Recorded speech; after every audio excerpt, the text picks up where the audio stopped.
Hola chicos, hoy vamos a aprender the present tense of pedir and servir. So pedir and servir are stem changing boot verbs. So when I say stem changing and boot verb, you should already know what this verb is going to do. Pedir and servir are E to I verbs instead of E to IE. So far we have learned E to IE. So we've learned tener is tienes. Preferir, prefiero, prefieres, that's E to IE. These are only changing E to I. Everything else you know about boot verbs and stem changers remains the same. Pedir and servir, so we're on the top right-hand corner of your blue sheet, are stem changing verbs in which the E in the stem of the infinitive changes to an I in all forms except nosotros and vosotros because it is a boot verb. Here are the present tense forms of pedir and servir. So, pido, pides, pide, pedimos, pedís, piden. So we know that it doesn't change in the nosotros and vosotros form because it's not part of the boot. Okay, so you can take a minute to get those written down, pause this video until students are ready to continue. Pedir means to ask for or to order. So because it already means to ask for, you never need to use para. You never need to say pedir para because it's already in the meaning. So it's pedir is to ask for. Juan pide, the E changes to an I, la dirección electrónica de una chica bonita. So what would the next one be? Nosotros, go ahead and write it down. You should have pedimos. So this one is not going to change because it's in the nosotros form, which is not part of the boot. Now we have the verb servir. This is on the other side of your blue worksheet.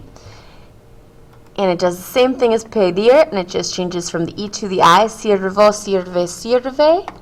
Servimos, servis, accent on that I. And then sirven. Don't forget those acentos on the vosotros form on the I. Okay? So you can pause this video until students are ready to move on. Servir means to serve or to be useful for. Tú y yo servimos refrescos después de la clase. All right, what would the next one be? Go ahead and take a minute to write it down. Las computadoras sirven para mucho. Okay. Now we have our práctica. So on the bottom left-hand corner, numbers 1 through 5, you should go ahead and conjugate. You have to choose which verb, servir or pedir, and then conjugate correctly. And then at the bottom, you're going to completely translate these sentences from English into Spanish. Take out your 9A vocab sheet, or 9B vocab sheet, the gray one, and that should help you to fill all this out. It's all in there. Okay? Remember the word for more. You should know that one.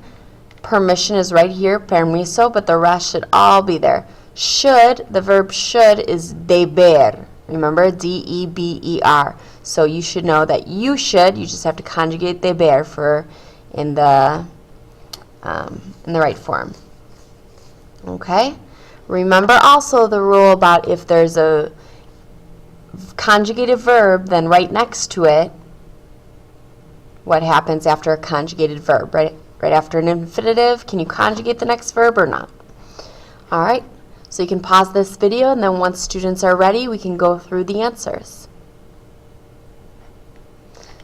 So number 1 should be Ernesto y Rosa piden un bistec en el restaurante. It wouldn't make much sense if there's 2 of them serving the steak. So that's why it's piden.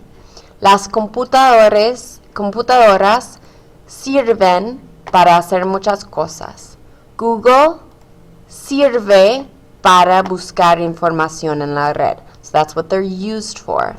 Y no, yo no te pido flores o chocolates. I don't ask you. So you should be conjugating for the yo, not for the te. The te is an indirect object pronoun. Número 5. Ella y yo Pedimos, the E doesn't change because it's not part of the boot, la comida rápidamente porque tenemos hambre. Alright, número 1.